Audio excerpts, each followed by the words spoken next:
Thanks, Dom. Good morning. Today we're delighted to be able to share our expertise in innovation, in particular our understanding of how it takes bravery to innovate meaningfully. And some of these themes actually are echoed in the previous session that we've just had around sort of agility, consumer centricity, and really the theme is about being brave. So yeah, first off, we're going to share our thinking on, in these challenging times, it's really important to think about taking a slightly different approach to innovation, one that requires bravery through what we call a learn, test and learn approach, building confidence as you go. We are going to hear from some challenger brands who perhaps find bravery easier, so we've been talking to BrewDog, but also established brands can also be very brave, so we're also going to be talking to Diageo as well today. As I said, I'm Dr. Nicki Morley, and I'm joined in the studio by Lou and Andrew. And I was very delighted last week to be able to talk to James Watt from BrewDog and Steve White from Diageo, and we'll be sharing those interviews as well. Andrew, first off, tell us about the challenging times for innovation. So what we're referring to when we're talking about a challenging time for innovation is this conflict between the knowledge that innovation is absolutely crucial to delivering against your growth strategy and the reality that it's becoming harder and harder to get products out into the market and in front of consumers. So let's start with some evidence for those 2 points. And we could have chosen any number of data points to demonstrate that universal truth that the most innovative brands outperform their peers. Here we're looking at brands that overperformed or grew share in 2020 across 4 European markets and comparing them with those that lost share over the same period. And one of the things that stands out about those growth brands is that they innovated more. So 45% more innovation, and those innovations delivering 84% more of their sales in the year to 2020. So everyone should innovate more, right? But it's not as easy as that. And a great example of that is if we look at the UK grocery market. So a market that grew to record levels through the pandemic and through the first half of this year. And we see the numbers on the bottom left-hand corner here, so 15% growth over 2 years. But over the same period, innovation didn't just decline as a share of that market, it declined in absolute terms as well. So we compare that 15% growth in the market to a 17% decline in the amount of innovation because businesses are having to focus on keeping core lines on the shelf and keeping the core business functioning essentially. So where that leaves us is with the lowest level of innovation we've ever seen on the shelf in 2021. So here we're looking at the number of new lines coming to the FMCG market in the UK across the last decade in each year. And rather than expressing it as an absolute, we're expressing it as an index versus that first data point in 2011. And what we see is that the numbers are pretty consistent. So we see them hovering around that axis right up to 2020, when suddenly the amount of innovation drops by a third. So what that means as we look forward is that there's a pipeline of innovation that manufacturers have that they haven't been able to bring to market, and they're trying to bring to market while retailers continue to look to streamline their operations. So it's becoming more important that we find and back the winning concepts. And we can really see that if we look over the last 5 years and look at all of the innovation that we've seen in the FMCG market. And we observe that only a third of those innovations continue to grow into their second year, so sell more in year 2 than they do in year 1. And an equal proportion have almost disappeared from the market by the end of their second year. So what does it take to deliver that incremental, long-lasting innovation? Well, there's 2 things really. It's got to be meaningful and it's got to be different. By meaningful, we mean fixing a consumer need. We mean meeting a functional or emotional need or a problem that consumers have. By different, we mean standing out, finding a way to stand out, finding a way to make consumers feel like you're setting the trends. And we know from our global brand Z data that brands that are considered to be both innovative and meaningfully different are both significantly more valuable and dramatically outperform those brands that don't tick either of those boxes. But it's not easy to do both of those things. It's a bit of a generalization, but typically it's easier for challenger brands to be different and it's easier for established brands to be meaningful. And that creates this pattern. So if we take 100 most different brands in the UK and look at their indices across meaningful, different and salient, we see that obviously while they're heavily over-indexing on different, they struggle to really be meaningful. If we do the same thing for the 100 most meaningful brands, it's the reverse. So they struggle to find the reason to stand out and struggle to find that point of difference.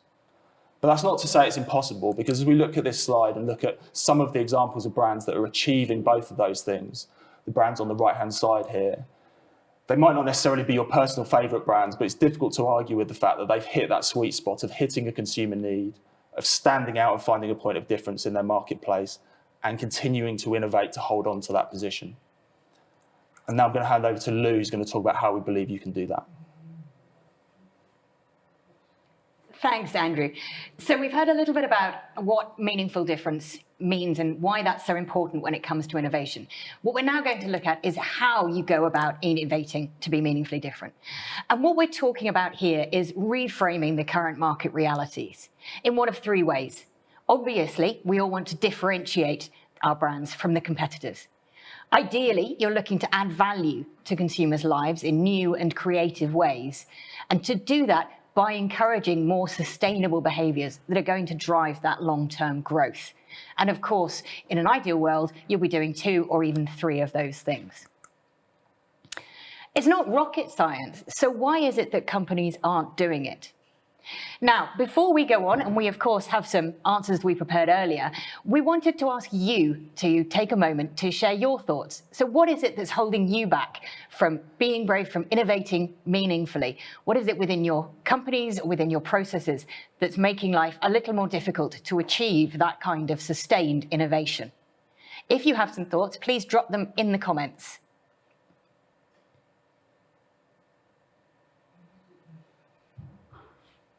I can see nobody's feeling brave yet.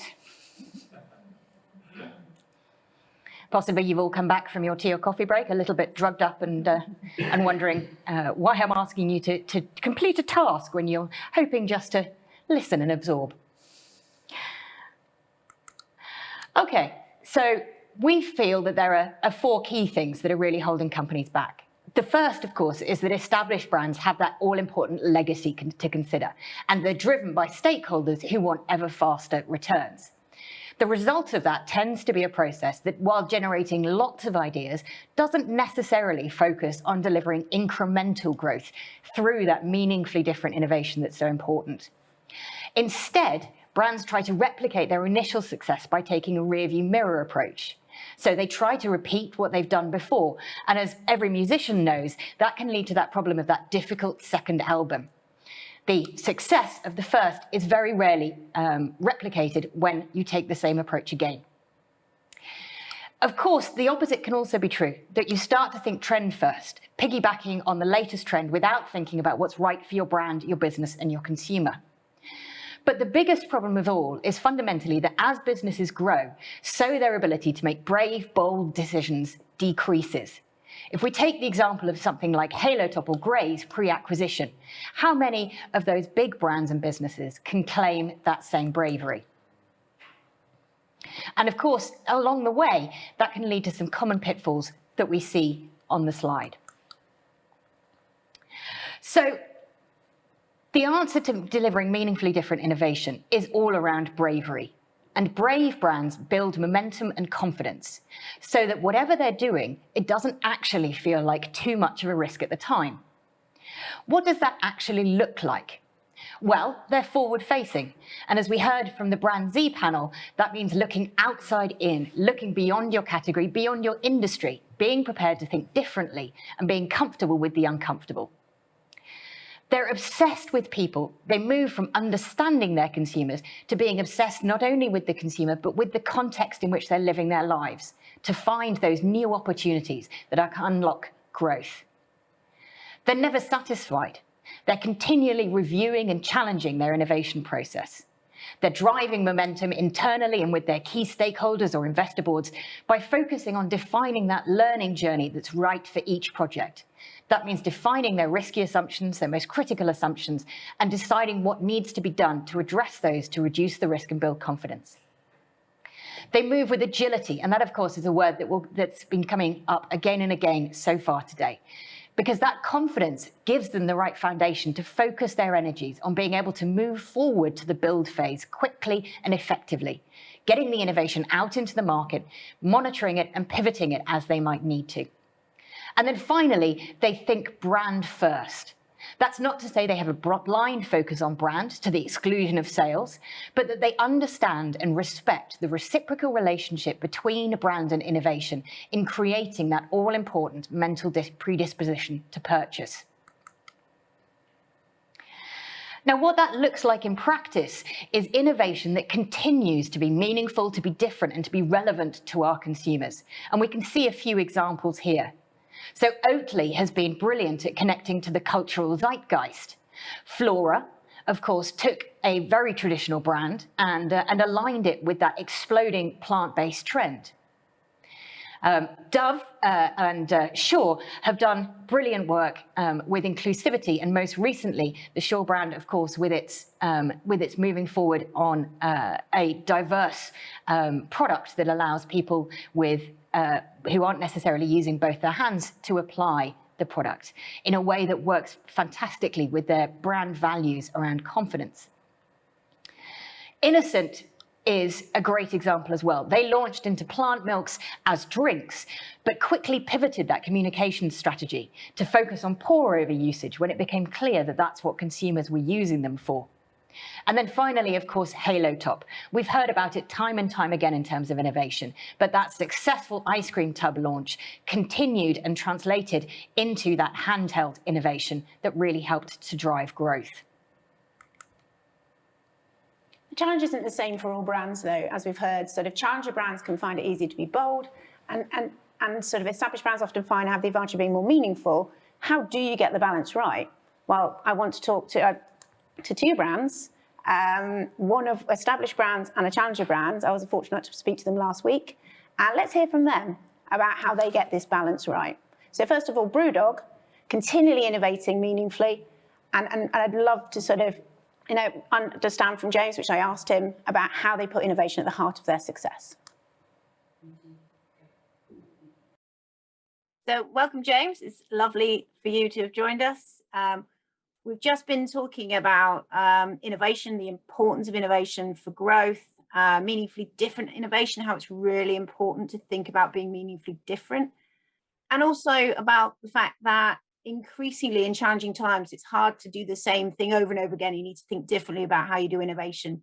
And part of that is all about being brave. And the topic of our conversation is very much about being brave. But let me start at the beginning. I'd love to understand the role that innovation's played in your success, especially in these challenging times.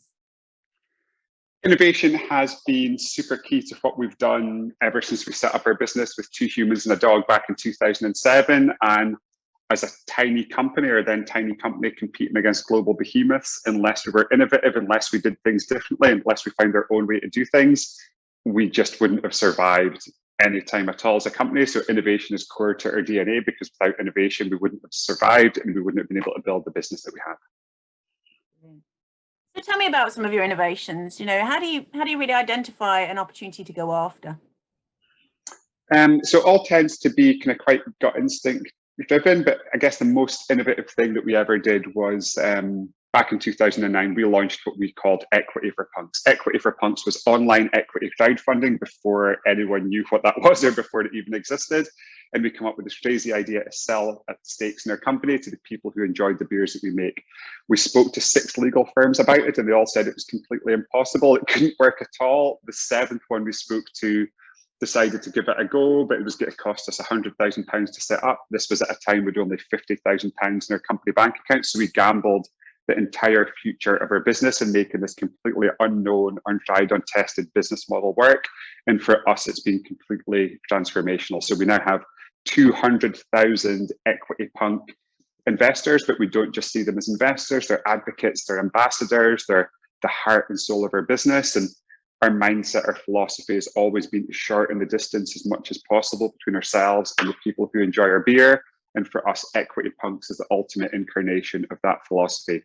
We've recently closed the last round of Equity Punks, and it was actually just a few days ago, and we set a new global record for online equity crowdfunding. So we raised 30.2 million, which is the most successful raise ever of its kind. So it's been key to our business for a long time. We continue to innovate and we continue to set records with our Equity Punks. And for us, it's been one of the most transformational things we've ever done.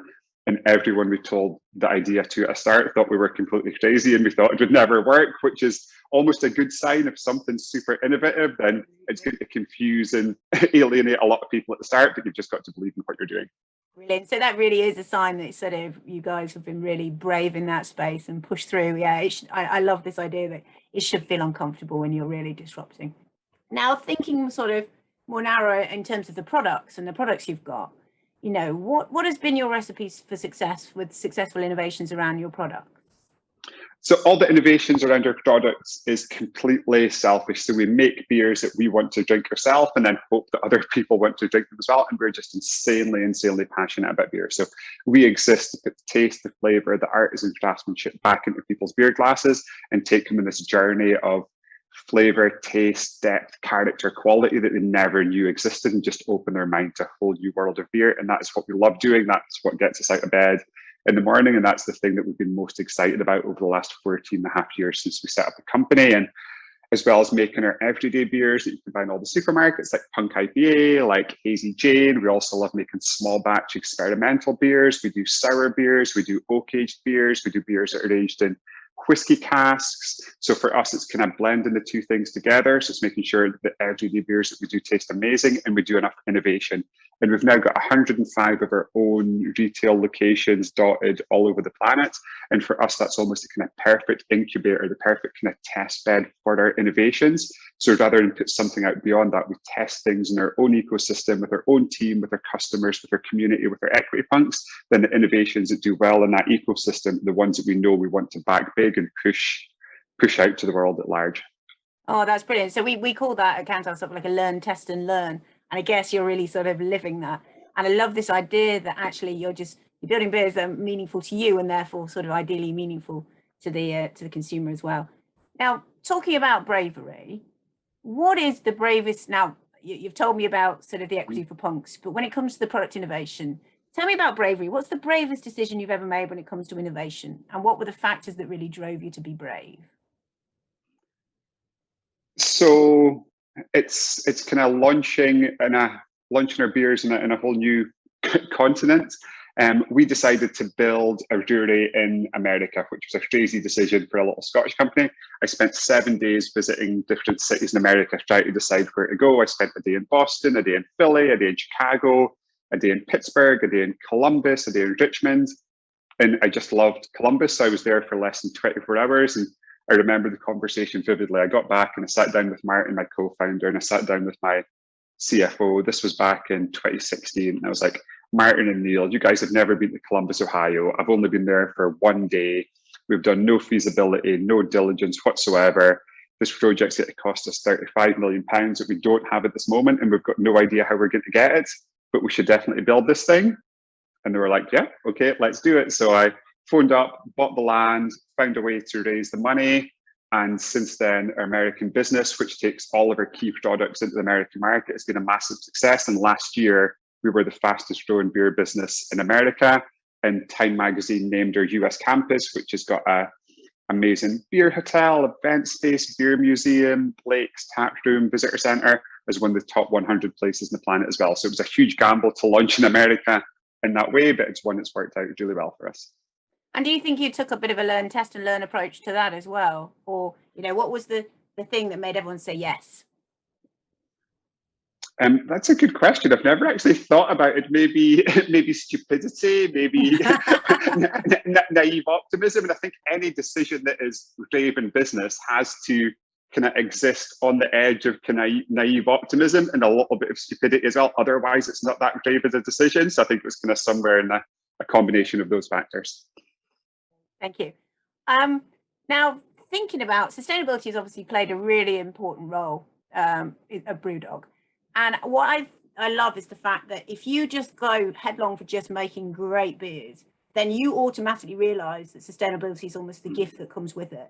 But so tell me, what role does sustainability play in your success, and how have you really been able to sort of make that so central to your offer? So sustainability is absolutely key to everything we do. And it only kind of happened in the last couple of years. So we thought we were doing our bit for the planet. We thought we were kind of doing our fair share. Then I was fortunate enough to have dinner with Sir David Attenborough, and it kind of blindingly stark realization hit me that we actually weren't doing nearly enough. And we were actually a massive part of this existential problem that our planet is is facing. So in the middle of a pandemic, we decided to completely pivot our business. We got some amazing advice from our lead scientific advisor, Professor Mike Berners-Lee, and that was key to the process for us as well. And we decided to become the world's first carbon negative beer business. That means we take twice the carbon out of the air that we emit every single year. So every time someone has a Punk IPA, an Elvis Juice, or a Hazy Jane, our planet gets less carbon. And when we count carbon, we count all of it, including scope 3 carbon that's in our supply chain. So as well as doing that, we're also on a mission to reduce our emissions as much as we can. So we're making huge investments, including that electrification of our vehicle fleet. Our UK business is now completely wind powered. The spent malted barley, which is our biggest byproduct, now gets turned into biomethane by an anaerobic digester, and then that powers our system. So huge investments to reduce our footprint. And also, we felt that our carbon was our problem, so we wanted to fix it ourselves. We didn't want to outsource this.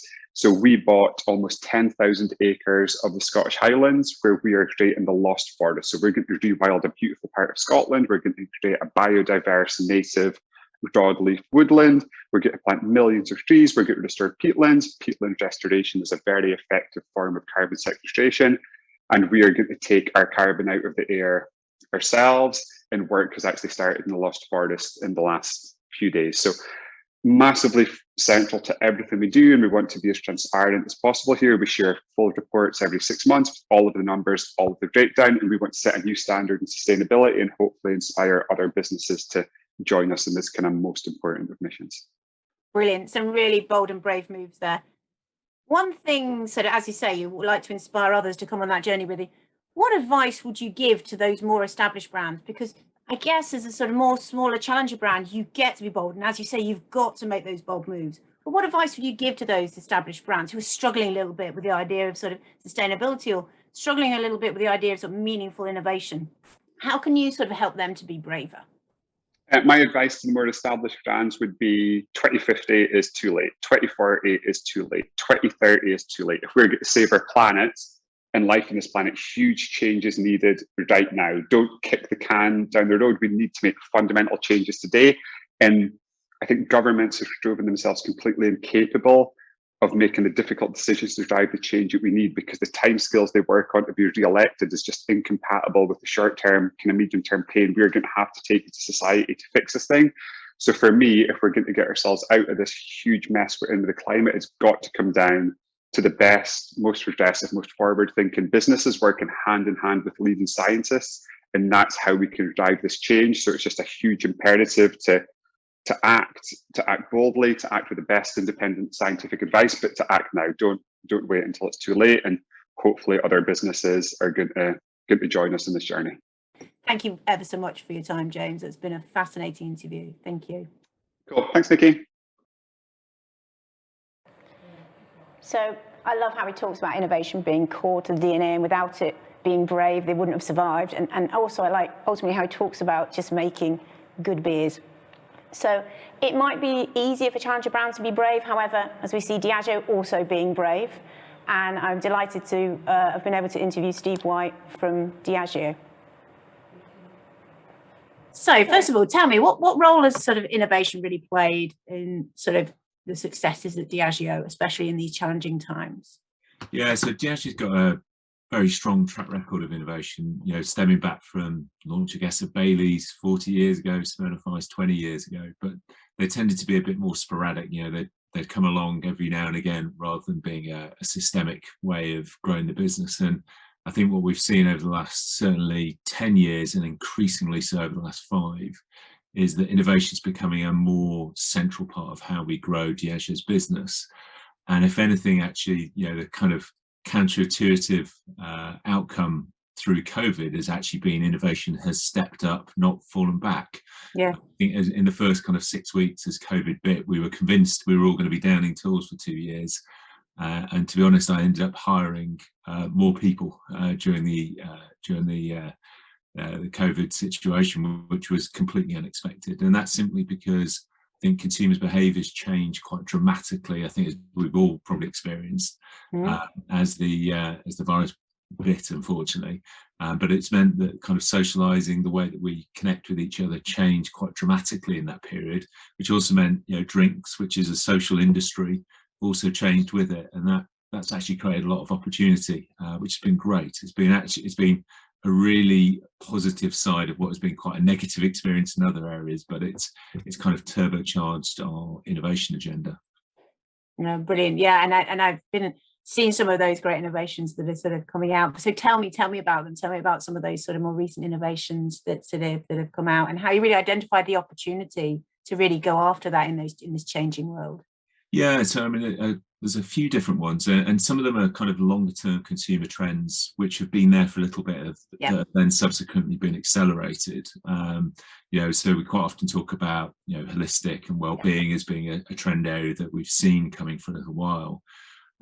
We already had, Gordon's and Guinness non-alc on the books. We were well in development for them, but actually we found this to be a great time to launch those products, because the people are socializing at home certain nights or certain occasions when they don't want to drink alcohol, they want to pivot into something else, and we were able to bring our products to life in that opportunity, and have just seen huge success from it. So Gordon's 0.0 being a really recent example of that.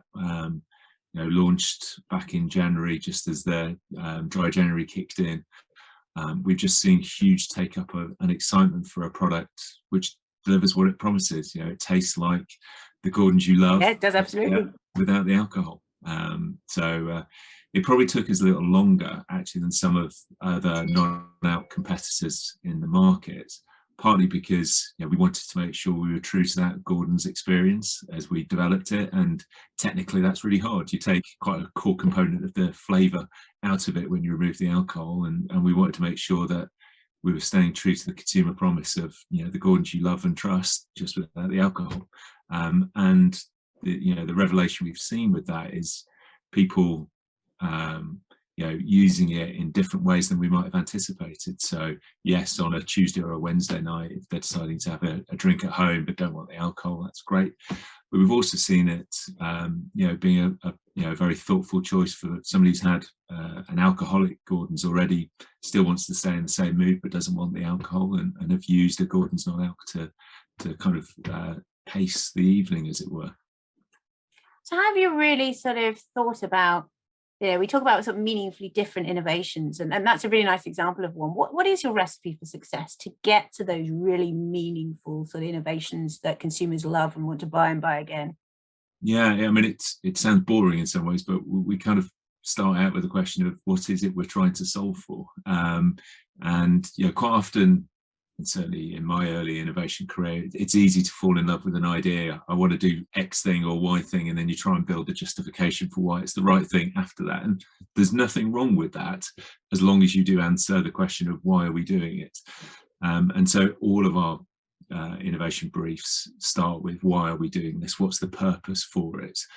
And really artfully answering that question is where the real magic comes, because it allows us to assess a number of different ideas for potentially answering the same problem and work out which of them is going to be the best.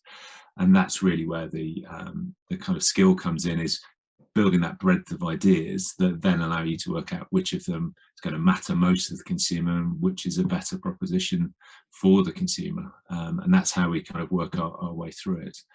We're very choiceful around where we innovate as well.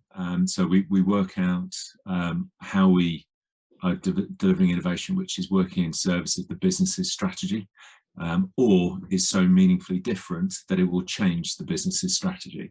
It has to do one of those two things. And the reason that's important is we know that particularly in our own industry, you want products which are going to be long-term successful, and that requires long-term investment. And we have, as I say, I've had experience in my past as well, where you've launched a product, people have been really excited. You've gone through the first kind of 6 weeks of launch phase, and everybody's kind of job done, move on. And what we've seen actually is typically our biggest innovation growth comes in the second, third, and fourth year after we've launched the innovation. And actually our role is to remind the business to keep spending the money behind the innovation and keep building the awareness, the connection, the trial up with the product in those phases, because that's actually the fastest way to grow them. And that segues lovely actually into my next thought that I have around sort of, we've been supporting you in this sort of learn, test and learn journey and getting things out there and to nurture them for longer in markets. So, tell me a bit more about the sort of how that has been successful, enabled you to really get them out and into the market for longer.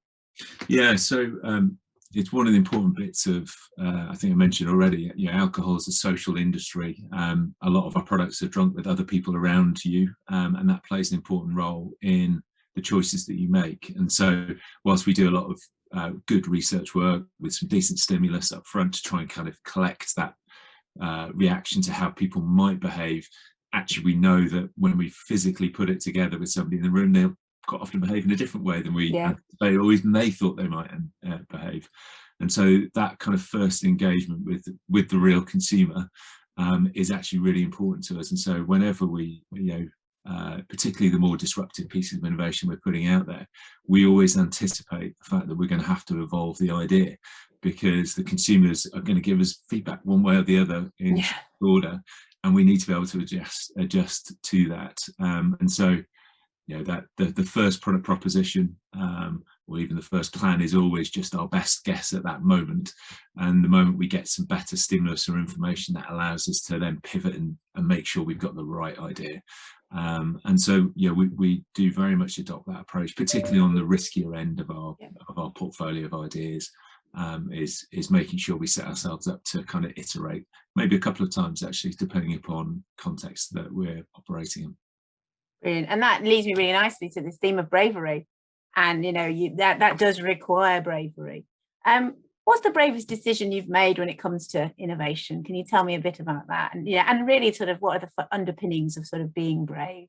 Yeah, and I think so bravery is interesting in innovation, and it's one of the things that I think Diageo has done well. We value innovation and we treasure. We've learned a lot about it over the last 10 years, and one of the things that we have learned is we need to take a few risks, and we need to be brave to kind of push and lead with our chin at times.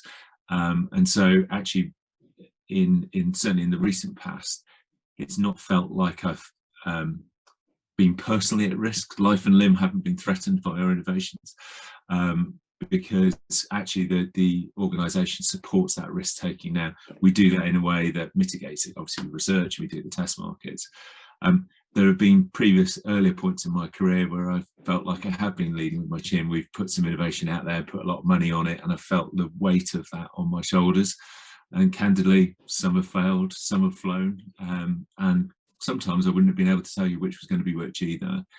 So it has felt riskier. I think actually that the role of great leadership on an innovation agenda is to actually de-risk it. For the people who are doing it, they need to feel excited by it. So butterflies in the stomach are a good thing. That's a sign that you're doing something that feels like you've got the energy to make it happen. But actually, I think great leadership is providing safe space for people to experiment and to feel they can go for it with your backing, and that's one of the things that we work hard on. And I'm lucky that we've built good allies both inside the business and outside who help nurture that environment for us as well.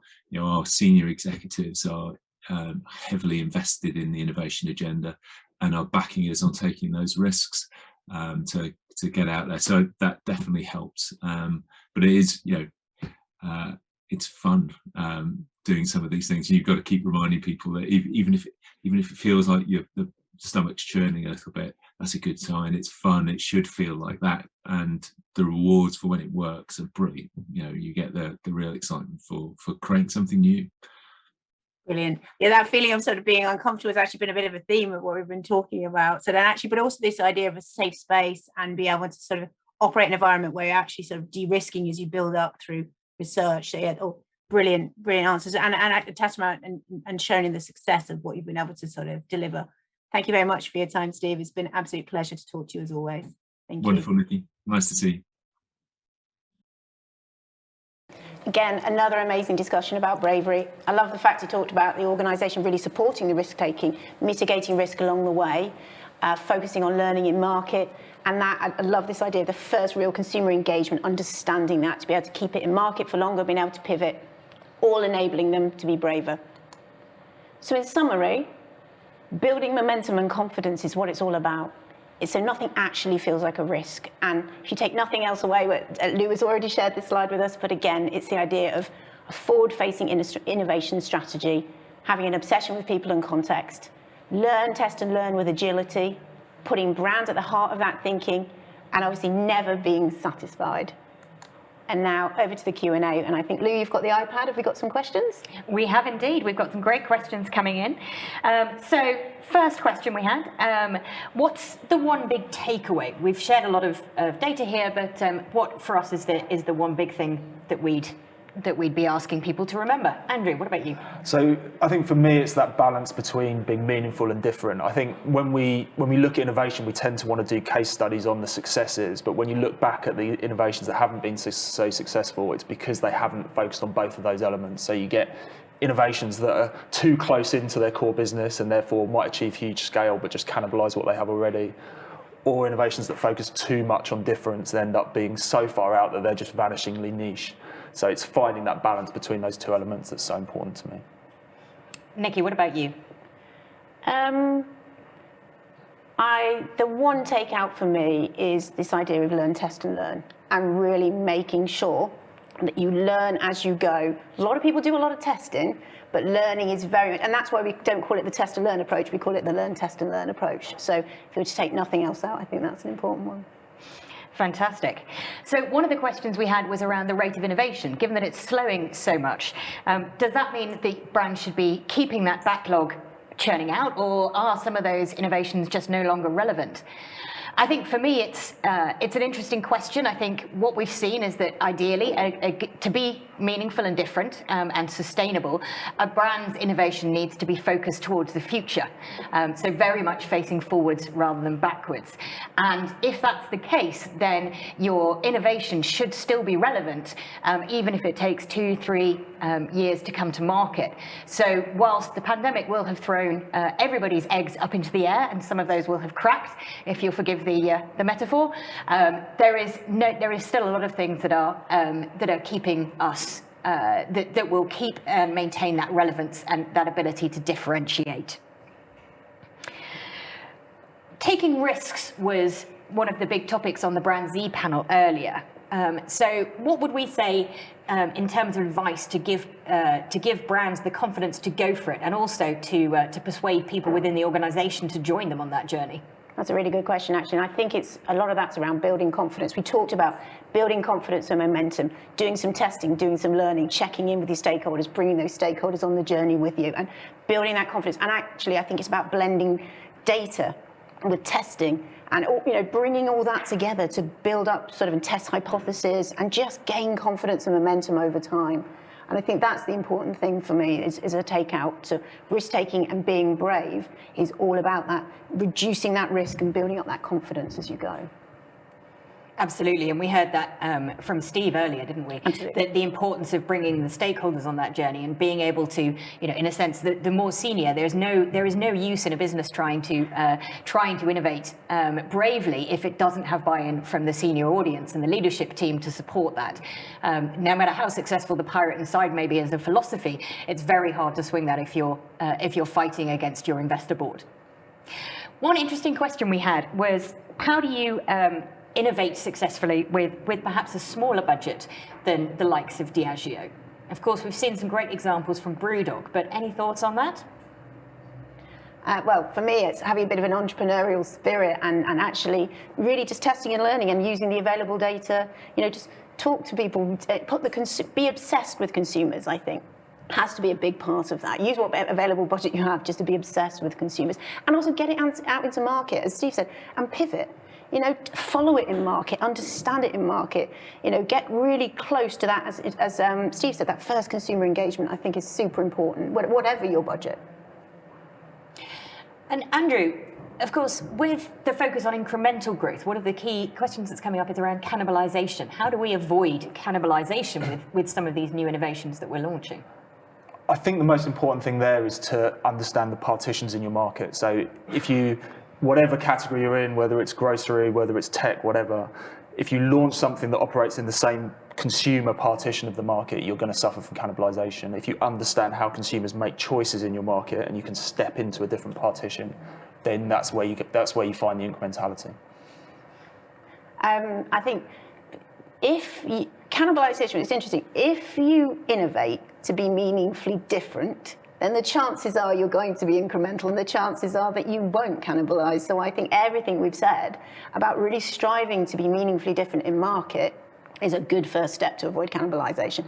And also putting incremental understanding at the heart of your innovation thinking as well, striving for it, setting that as a goal, and looking for that sort of incremental space that isn't going to cannibalize. And I think having that very clear insight and that very clear perspective on why people are choosing your brand and your product, that then allows you to say, okay, what are we going to add to that that's going to build that incremental value, rather than targeting the same thing from a different angle. So a final moment from us, just to say thank you so much for all of your participation and your questions.